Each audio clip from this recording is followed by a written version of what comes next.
বিদায়ী ওয়াজাবা শুকরু আলাইনা মা দা লিল্লাহ হিদায়ী।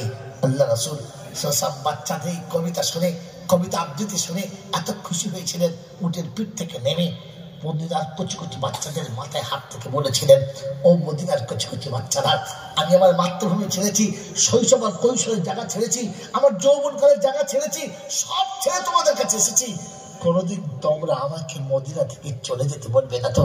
মদিনার বাচ্চারা প্রতিজ্ঞা করেছিল, প্রতিজ্ঞা দিয়েছিল, ইয়া রাসূলুল্লাহ ইয়া হাবিবাল্লাহ, হাসতে হাসতে প্রাণ ত্যাগ করবো, তবু আপনাকে কোনোদিন মদিনা ত্যাগ করতে দেব না, দেব না, দেব না।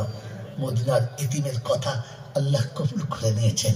তাই আল্লাহ রাসূল মক্কা ছেড়ে আসার সময় কথা বলে এসেছিলেন, মক্কার মাটি তোকে স্পর্শ করে বলে যাচ্ছে, শুনে রাখ, আমি যদি বেঁচে থাকি ফিরে আসবো, মক্কায় ফিরবো, এ মক্কা তোকে ভুলি নাই, তোকে ভুলবো না, আবার তোর কাছে ফিরে আসবো। আমাকে খালি আসার মতো ক্ষমতা জোগাড় করতে, আমি মক্কা তোকে ভুলি নাই, ফিরে আসবো। কিন্তু রাসূলের প্রতিজ্ঞাকে কাট অফ করে দিয়েছে, আর ইতিমের প্রতিজ্ঞাকে আল্লাহ কবুল করে নিয়েছে।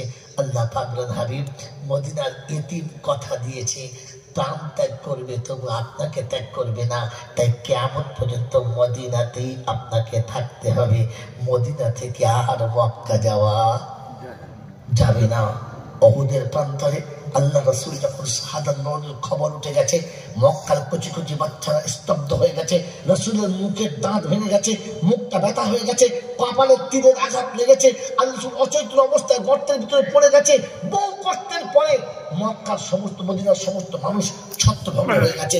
গোটা মদিনায় কেন, গোটা মক্কায় সব জায়গায় খবর হয়ে গেছে, মুহাম্মদ শেষ, ইসলাম শেষ, আর কিছু করার নেই।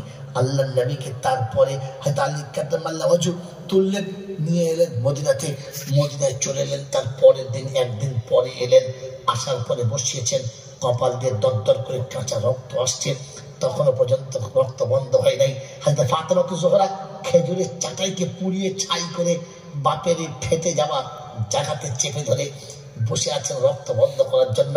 আমার আল্লাহ ভাইরা, আল্লাহ রাসূল বললেন, সাহাবীরা তোমরা আমাকে একটু ছুটি দাও, আমি একটু ঘরের ভিতরে গিয়ে আরাম করি, আমার খুব কষ্ট হচ্ছে, আর বসতে পারছি না।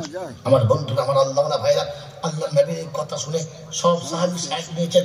আবু বকর সিদ্দিক কাছে গেলেন, আর কাছে গিয়ে বলে, আল্লাহ হাবিব একটু অপেক্ষা করেন, আমার মা বাবা আপনার পায়ে কোরবান যান, আপনি একটু অপেক্ষা করেন, তারপরে আপনি আরাম করবেন, আমরা আপনার সেবা করবো।